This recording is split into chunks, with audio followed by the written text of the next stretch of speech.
రేపు శ్రావణ గురువారం.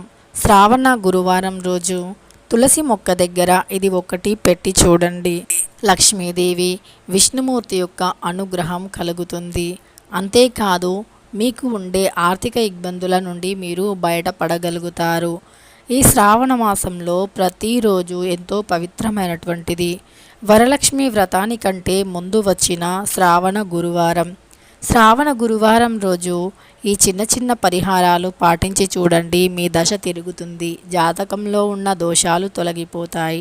చాలామంది ఎంతో కష్టపడి పనిచేసినప్పటికీ చేతిలో చిల్లిగవ్వ మిగలదు.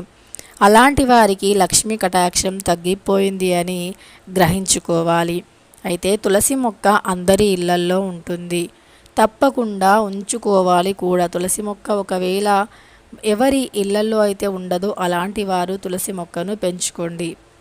తులసి మొక్క ఆధ్యాత్మిక పరంగా, సైన్స్ పరంగా చాలా మేలుని చేస్తుంది. తులసి నుండి వచ్చే సువాసన అనేది ప్రాణవాయువుగా పిలువబడుతుంది. ఇంటి దగ్గర తులసి చెట్టు ఉండడం వల్ల ఆక్సిజన్ బాగుంటుంది.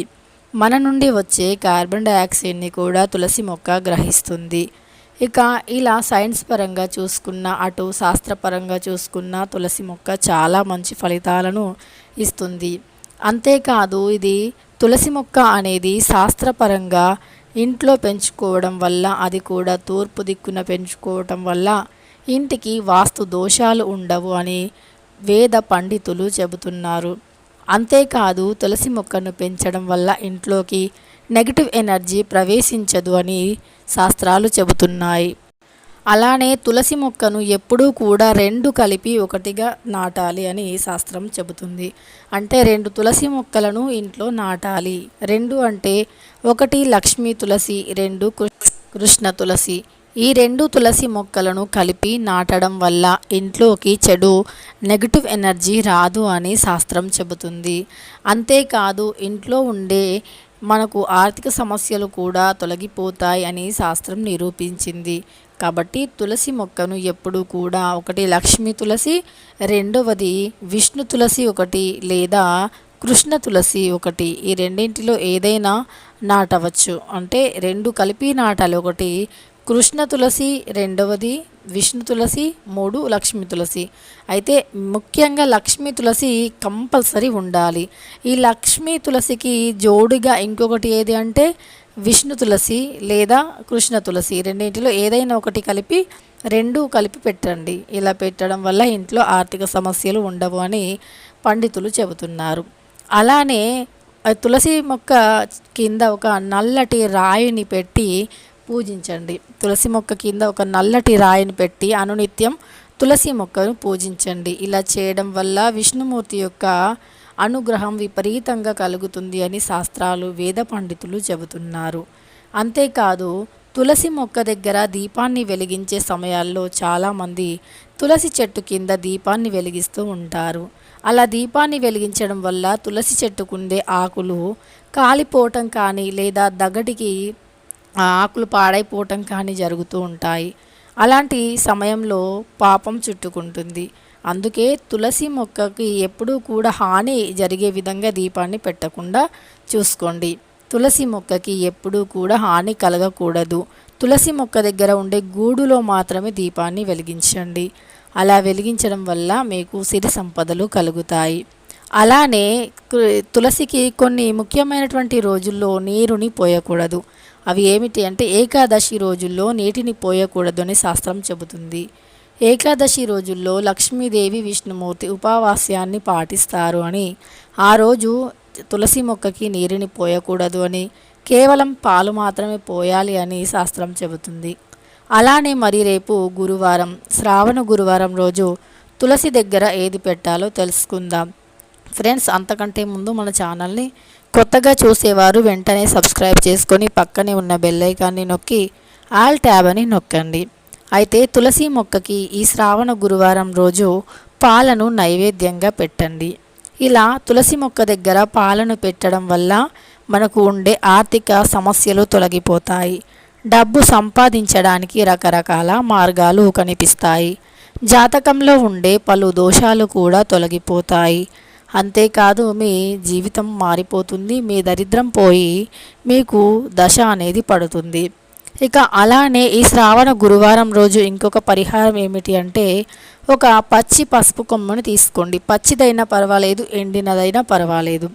ఒక పసుపు కొమ్మును తీసుకొని ఆ పసుపు కొమ్ముని ఒక రాయి పైన అరగదీయండి. అంటే గంధాన్ని మనం గంధపు చెక్క పైన అరగదీస్తే గంధం ఎలా వస్తుందో అదే విధంగా పసుపుని మనం ఒక రాయి పైన అరగదీసినప్పుడు అందులో నుండి గంధం వస్తుంది. ఆ పసుపు గంధాన్ని తీసుకొని వెళ్ళి మీ దగ్గరలో ఉండే అరటి చెట్టుకి బొట్టులా పెట్టండి. ఇలా అరటి చెట్టుకి ఈ శ్రావణ గురువారం రోజు బొట్టులా పెట్టడం వల్ల మీకు ఉండే సకల దరిద్ర బాధలన్నీ తొలగిపోయి విష్ణుమూర్తి యొక్క కటాక్షం విపరీతంగా కలుగుతుంది. లక్ష్మీదేవి అనుగ్రహం తప్పనిసరి కలుగుతుంది.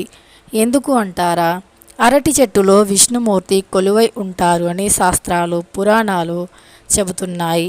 అందుకే ఈ శ్రావణ గురువారం రోజు ఇలా పసుపుని అరగదీసి ఆ గంధాన్ని మనకు దగ్గరలో ఉండే అరటి చెట్టుకి పెట్టడం వల్ల విష్ణుమూర్తి సంతోషిస్తారు, వరాల వర్షాన్ని కురిపిస్తారు అని శాస్త్రం చెబుతుంది. ఇక అదేవిధంగా ఒకవేళ మీకు దగ్గరలో అరటి చెట్టు లేకపోతే గనక మారేడు చెట్టుకి కూడా ఇలానే పెట్టవచ్చు. ఇక అలానే ఒక అరటి చెట్టు కింద గురువారం రోజు విడివిడిగా 3 వత్తులను వేసి మట్టి ప్రమిదలో ఆవు నెయ్యిని కానీ నువ్వుల నూనెను కానీ విప్ప నూనెను కానీ వేసి దీపాన్ని వెలిగించండి. ఇలా చేయడం వల్ల ఆర్థిక ఇబ్బందులు, ఆర్థిక సమస్యలు అన్నీ తొలగిపోతాయి. ఈ శ్రావణ గురువారం రోజు తప్పకుండా ఈ పరిహారాలు చేయండి. అలానే ఆవుకి ఏదైనా ఒక ఆహారాన్ని పెట్టండి. ఇది అత్యద్భుతమైన ఫలితాన్ని ఇస్తుంది. గోమాత మీ ఇంటికి వచ్చింది అంటే మీ ఇంట్లో లక్ష్మీదేవి ఆల్రెడీ వచ్చి తిష్ట వేసుకొని కూర్చుంది అని మనకు శాస్త్రం చెబుతుంది. అంటే అమ్మవారు మీ ఇంట్లో వచ్చి తిష్ట వేసుకొని కూర్చున్నారు అని సంకేతాలు తెలిపే వాటిలో గోమాత ఇంటికి రావడం కూడా లక్ష్మీదేవి ఇంట్లో తిష్ట వేసుకొని కూర్చుంది అని సంకేతం అని శాస్త్రం చెబుతుంది. ఇక లక్ష్మీ కటాక్షం కలగాలి అంటే గోసేవ చేసుకోవటం చాలా పుణ్యం. గోమాత సేవ చేసిన వారికి ఎప్పటికీ ఆర్థిక సమస్యలు కానీ ఇతర ఆరోగ్య సమస్యలు కానీ రావు. గోసేవ చేసిన వారు ఎప్పుడూ కూడా ధనవంతులుగా ఉంటారు, గుణవంతులుగా ఉంటారు, ధైర్యవంతులుగా ఉంటారు, అన్నింటిలో ముందుంటారు, సమాజంలో మంచి కీర్తి ప్రతిష్టను పొందుతారు. ఏదో ఒక రూపంలో వారికి ధనం వస్తుంది, సంపాదించే మార్గాలు అనేకంగా తెరుచుకుంటాయి. గోమాత అంటే 33 కోట్ల దేవతలకి స్థానంగా ఇచ్చినటువంటి గొప్ప దైవం. కాబట్టి గోమాత అంటే అందరికీ కూడా ఎంతో ఇష్టం. అంటే మామూలుగా ప్రతి దేవతలకి గోమాత అంటే ఇష్టం. గోపాలతో అంటే గోమాత పాలతో నైవేద్యాన్ని వండి అమ్మవారికి ప్రసాదంగా చేసిన చాలా ఇష్టం. ఆవు పాలు, ఆవు నెయ్యి వేసి తయారు చేసిన ప్రసాదాన్ని విష్ణుమూర్తికి, లక్ష్మీదేవికి నైవేద్యంగా పెడితే చాలా మంచి పుణ్య ఫలితం లభిస్తుంది. ఇక ఈ వీడియో నచ్చితే లైక్ చేయడం మాత్రం అస్సలు మర్చిపోకండి.